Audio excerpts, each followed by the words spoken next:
नमस्कार। इस वीडियो में हम सभी रुचिरा भाग प्रथम के एकादश पाठ का अध्ययन करेंगे, जिसका शीर्षक है पुष्पोत्सवः।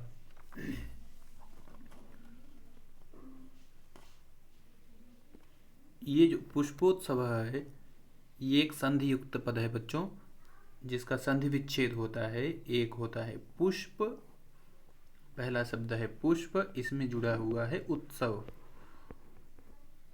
उत्सवः। यहाँ पे गुण संधि होती है इन दोनों में, तो पुष्प के अ और उत्सव के उ, ये दोनों मिलके ओ बनते हैं। तो पूरा शब्द क्या बन जाता है? पुष्पोत्सवः, अर्थात पुष्पों का उत्सव। पुष्प का अर्थ होता है फूल, तो फूलों का उत्सव। तो ये अब आशा करता हूं कि इसका अर्थ आपको समझ में आ गया होगा शीर्षक का। आइए इसको पढ़ना हम लोग शुरू करते हैं। उत्सव प्रियः भारत देशः। भारत देशः अर्थात हमारा देश, उत्सव प्रियः, उत्सव प्रिय है, अर्थात यहाँ के लोगों को उत्सव या त्योहार, पर्व, ये सब बहुत प्रिय हैं। तो भारत को उत्सव बहुत प्रिय है। अत्र कुत्रचित्, अत्र का अर्थ होता है यहाँ, और कुत्रचित् का अर्थ होता है कहीं पर, कहीं कहीं यार कहीं पर। अत्र कुत्रचित् का अर्थ हो गया यहाँ कहीं पर। शस्योत्सवः भवति। अब ये शस्योत्सव कैसे बनता है बच्चों? तो शस्य, फिर इसमें संधि हुआ है उत्सव। तो जैसे पुष्पोत्सव बना था, वैसे ही ये शस्योत्सव बन जाएगा। शस्य का अर्थ होता है फसल, क्रॉप, जिसको अंग्रेजी में क्रॉप कहते हैं। तो शस्योत्सव का अर्थ हो गया फसलों का उत्सव। भवति का अर्थ होता है होता है। अत्र कुत्रचित् शस्योत्सवः भवति, यहाँ पर कहीं कहीं फसलों के त्योहार होते हैं। कुत्रचित् अभी बताया था, यहाँ पर कुत्रचित् का अर्थ होता है कहीं। ये बार बार शब्द आने वाले हैं, तो आप एक बार समझ लो। कुत्रचित् का अर्थ होता है कहीं। तो कुत्रचित् कहीं पशुत्सवः भवति।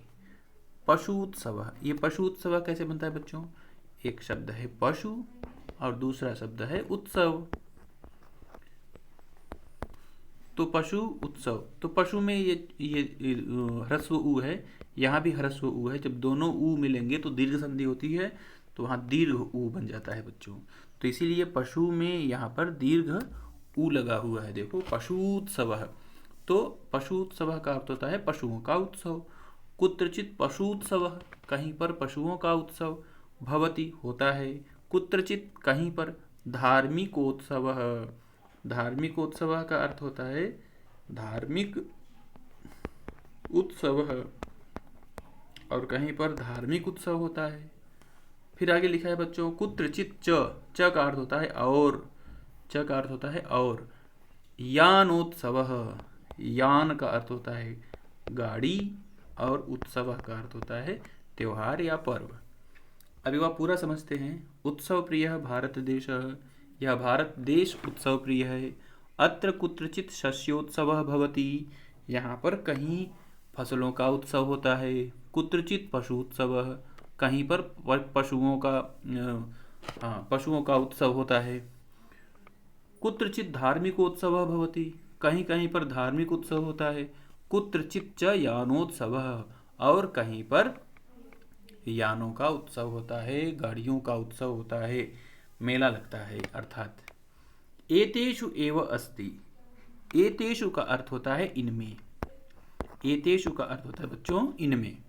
एतेषु इनमें, एव का अर्थ है ही, तो एतेषु एव इनमें ही, अस्ति है इनमें ही है, अन्यतमः सबसे अलग, क्या?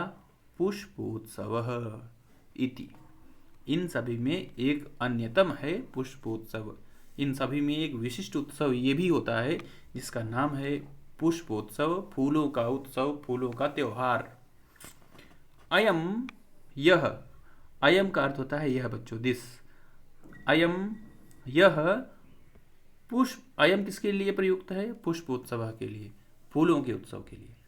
अयम मतलब यह फूल वालों की सैर, इति नामना, इस नाम से, ये पुष्पोत्सव इस नाम से, फूल वालों की सैर के नाम से प्रसिद्ध अस्ति, प्रसिद्ध है। आगे देखते हैं बच्चों,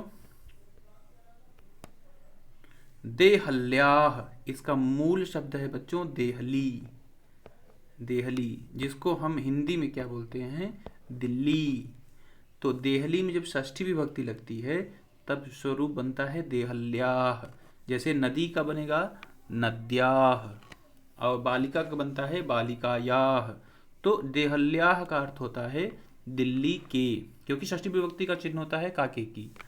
तो देहल्याह मतलब दिल्ली के, मेहरौली क्षेत्रे, तो दिल्ली में एक जगह का नाम है मेहरौली, मेहरौली, और क्षेत्र मतलब क्षेत्र में, इसमें सप्तमी विभक्ति लगी हुई है। तो दिल्ली के मेहरौली क्षेत्र में, अक्टूबर मासे, अक्टूबर के महीने में, अस्य आयोजनम भवति, अस्य मतलब, अस्य का मतलब होता है इसका, इसका आयोजन होता है। तो इसका किसका, तो इसका मतलब पुष्पोत्सव का, पुष्पोत्सव का आयोजन कहाँ होता है, तो आप बताएंगे दिल्ली के मेहरौली क्षेत्र में अक्टूबर मास में। देहल्याः मेहरौली क्षेत्रे अक्टूबर मासे पुष्पोत्सवस्य आयोजनं भवति। अस्मिन् अवसरे, अस्मिन् अवसरे, इन दोनों में सप्तमी विभक्ति है बच्चों, इसका होता है अर्थ इस अवसर पर। तत्र बहुविधानि पुष्पाणि दृश्यन्ते, वहाँ पर बहुत प्रकार के, तत्र का अर्थ होता है वहाँ, वहाँ कहाँ, मेहरौली क्षेत्र में, दिल्ली में। बहुविधानि, बहुविधानि का अर्थ होता है बच्चों बहुत प्रकार के, बहु का अर्थ होता है बहुत, और विध का अर्थ होता है प्रकार। तो बहुविधानी मतलब यहाँ पर बहुवचन है, जैसे फलम फले फलानी हम लोग पढ़ते हैं। तो बहुविधानी बहुत प्रकार के, ये विशेषण शब्द है। किसका विशेषण शब्द है, पुष्पाणी का, पुष्पाणी के अर्थात बहुत सारे फूल। दृश्यन्ते, दृश्यन्ते का अर्थ होता है देखे जाते हैं या दिखाई पड़ते हैं। तो यहाँ पर अर्थ क्या हुआ, इस अवसर पर वहाँ बहुत प्रकार के पुष्प दिखलाई पड़ते हैं। परम, परम का मतलब होता है लेकिन, जिसको हम परंतु कहते हैं। परम का अर्थ है लेकिन। प्रमुखम आकर्षणम तु अस्ति, प्रमुख आकर्षण तो है, प्रमुख आकर्षण तो है पुष्प निर्मितानि व्यजनानि। पुष्प निर्मितानि व्यजनानि का अर्थ होता है फूलों से निर्मित व्यजन। ये जो फोटो दिख रहे हैं इसको व्यजन कहते हैं, हम लोग पढ़े हुए हैं। तो व्यजन का अर्थ होता है पंखा, तो व्यजन का अर्थ होता है पंखा। तो एक पंखे को कहते हैं व्यजनम, वैसे रूप चलता है व्यजनम, व्यजने, व्यजनानि, अर्थात बहुत सारे पंखे। व्यजनानि का अर्थ होगा बहुत सारे पंखे। तो कैसे बने हुए, पुष्प निर्मितानि, फूलों से बने हुए ये पंखे आकर्षण का केंद्र होते हैं। ये सबसे ज़्यादा वहाँ पर आकर्षित करते हैं सबको। तो इसका क्या उपयोग है, हम लोग पढ़ते हैं। जनाह, जनाह का अर्थ होता है बच्चों बहुत सारे लोग। जनाह एतानी, ये इन, एतानी का अर्थ होता है इन। कौन इन, पुष्प व्यजनानी, इस इन पंखों को, जो फूल से बने हुए पंखे हैं, इनको योग माया मंदिरे बख्तियार काकी इत्यस्य समाधि स्थले, योग माया मंदिर में, एक नाम है मंदिर का योग माया मंदिर, अब वहाँ पर क्या है, बख्तियार काकी, ये किसी का नाम है, इत्यस्य समाधि स्थले, उसके समाधि स्थल पर, बख्तियार काकी के समाधि स्थल पर अर्पयंती, अर्पयंती मतलब अर्पण करते हैं, चढ़ाते हैं, अर्पण करते हैं। अर्पयंती का मतलब होता है बच्चों अर्पण करते हैं, चढ़ाते हैं। तो पूरा अर्थ क्या होगा कि लोग इन फूलों से बने हुए पंखों को योग माया मंदिर में और बख्तियार काकी के समाधि स्थल पर चढ़ाते हैं। आगे देखते हैं बच्चों। अब आगे आपको एक काम दे रहा हूं मैं, इसमें बहुत सारे फूलों के नाम मिलेंगे आपको। इन फूलों के नाम को अपनी कॉपी में लिखना है और उसका अंग्रेजी और हिंदी ये दोनों लिखना है आपको। तो इसमें फूलों के नाम कौन कौन से हैं मैं यहाँ पर बता दे रहा हूँ आपको। पाटल पुष्प, पाटल पुष्पम, तो यहाँ पे पुष्पम में तृतीया विभक्ति एक वचन बहुवचन है, तो पाटल पुष्पैः, जैसे बालकः बालकैः, जैसे फलम फलैः। पाटल पुष्पः, कर्णिकार पुष्पः, जपा कुसुमः, मल्लिका पुष्पः पुष्पम, गेंदा पुष्पम। ये 1 2 3 4 5, यहाँ 5 पुष्पों के नाम हैं। इनको आपको अच्छे से याद करना है। आप यहाँ से भी देख सकते हैं बच्चों, देखो यहाँ पूरा लिखा होगा। यहाँ लिखा है पाटल पुष्पैः अर्थात गुलाब के फूलों से। आगे है देखो बच्चों, कर्णिकार पुष्पैः अर्थात कनेर के फूलों से। जपा कुसुमैः या जपा पुष्पैः का अर्थ होता है जवा कुसुम को फूलों से, या उसी को गुड़हल कहते हैं, चाइनीज रोज। और आगे है मल्लिका पुष्पैः का अर्थ होता है चमेली के फूलों से, विद जैस्मिन फ्लावर। तो ये सब आपको याद करने हैं अच्छे से। आगे चलते हैं, हम लोग पढ़ते हैं बच्चों।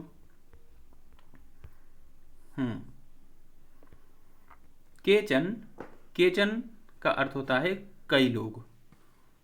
कई लोग, कई लोग क्या करते हैं बच्चों, पाटल पुष्पैः निर्मितानि।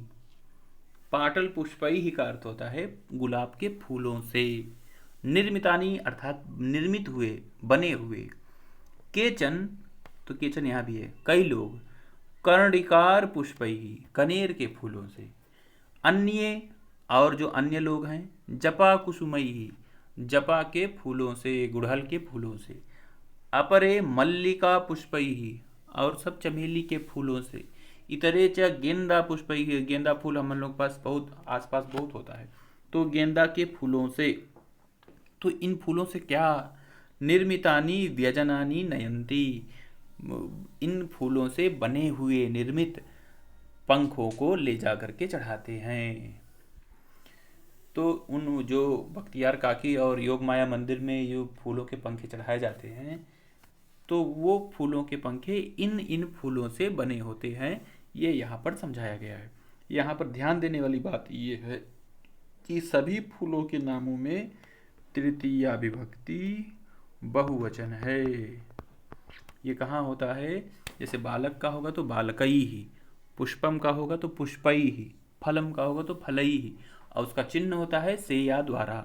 तो इसीलिए हम सभी पुष्पों के साथ से लगा रहे हैं, जैसे गुलाब के फूलों से, कनेर के फूलों से, अंत में है बने हुए फूल वहाँ पर ले जाते हैं लोग, चढ़ाते हैं। आगे है बच्चों, अयम उत्सव। अयम का अर्थ है यह, मैंने अभी बताया था। उत्सव का मतलब है उत्सव या मेला या पर्व।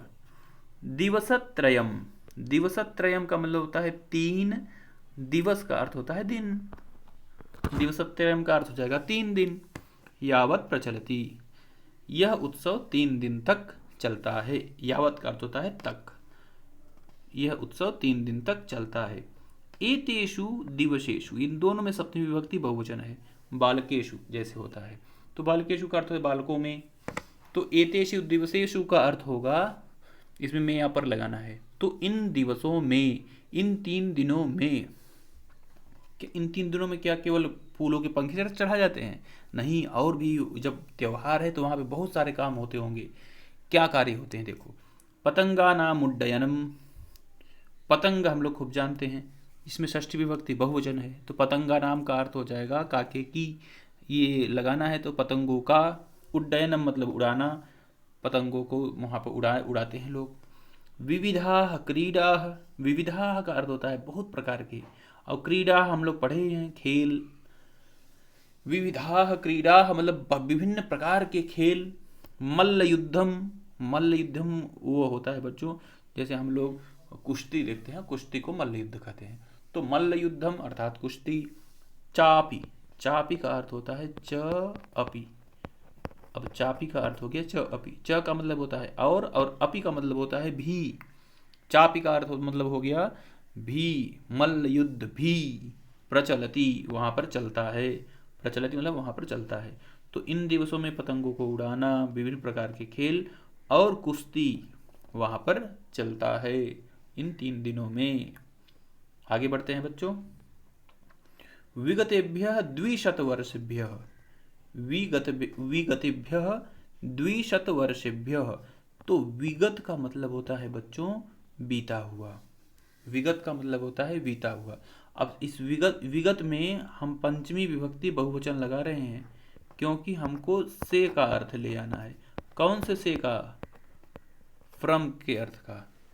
तो विगतेभ्यः द्विशतवर्षेभ्यः, यहाँ पर भी पंचमी बहुवचन है। तो द्विशत, द्वि का मतलब होता है 2 बच्चों और शत का मतलब होता है 100। तो द्विशत का मतलब हो जाएगा 200। तो विगतेभ्यः द्विशतवर्षेभ्यः, विगत 200 वर्षों से क्या हो रहा है? पुष्पोत्सवः, यह फूलों का उत्सव। जनान, जनान कहाँ का शब्द है? ये द्वितीय विभक्ति बहुवचन का है। जैसे बालकः बालकौ बालकाः, ये तो प्रथमा विभक्ति हो गई। बालकम बालकौ बालकान, ये बालकान शब्द है। वैसे अगर जन का रूप चलाओगे तो जनः जनौ जनाः, जनम जनौ जनान। तो द्वितीय विभक्ति का चिन्ह होता है को, और यहाँ जन का मतलब होता है लोग, और जनान का अर्थ होता है बहुत सारे लोग। तो जनान का अर्थ हो जाएगा यहाँ लोगों को। आनंदयति, आनंदयति का मतलब होता है बच्चों आनंदित करता है। तो ये जो विगत 200 वर्षों से यह फूलों का उत्सव लोगों को आनंदित करता है। मध्य इयम परा, परंपरा। तो मध्य का मतलब होता है बीच में, मध्य का मतलब होता है बीच में। इयम का मतलब होता है यह, इयम का मतलब भी यह होता है बच्चों, और अयम का मतलब भी यह होता है। इयम का जो ये है, इयम का जो यह है ये स्त्रीलिंग में आता है, और अयम जो है वो पुल्लिंग में आता है। एक मिनट बच्चों। अयम आता है पुल्लिंग में और इयम आता है स्त्रीलिंग में। तो इयम मनोहारिणी परंपरा, नहीं हम थोड़ा सा नीचे आ गए हैं। ये है यहाँ पर इयम। तो मध्य इयम परंपरा, मध्य में यह परंपरा। कौन सी परंपरा? ये पुष्पोत्सव चली आने हर साल मनाने की परंपरा। स्थगिता आसीत, स्थगित थी, मतलब बीच में कुछ दिन के लिए ये बंद था। बहुत सारी परिस्थितियाँ आई होगी बच्चों, बहुत सारे हम लोगों ने इसी 200 सालों के बीच में हम लोगों ने स्वतंत्रता पाई है, बहुत सारी लड़ाइयाँ लड़ी हैं। तो हो सकता है उन सब कारणों से यह परंपरा स्थगित थी, बीच में बंद थी।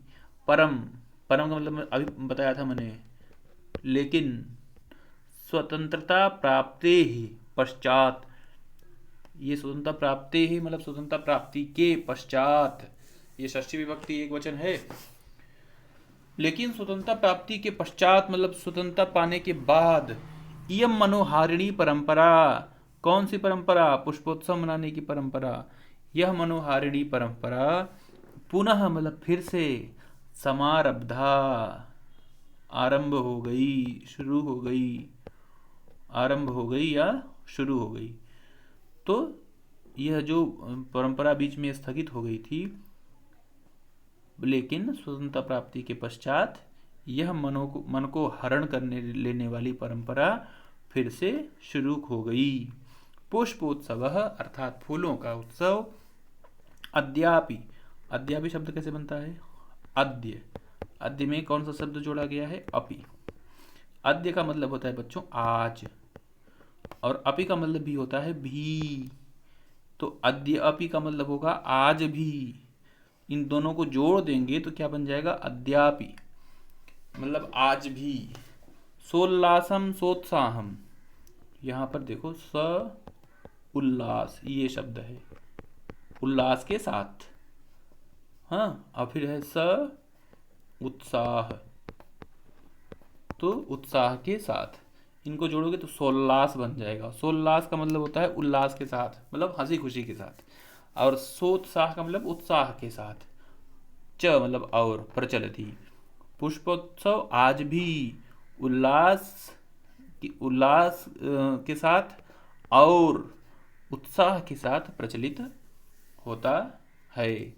तो यहाँ पर ये पाठ बच्चों समाप्त होता है, पुष्पोत्सव। अगले वीडियो में हम आपको इस पाठ का अभ्यास कराएंगे। तब तक के लिए धन्यवाद।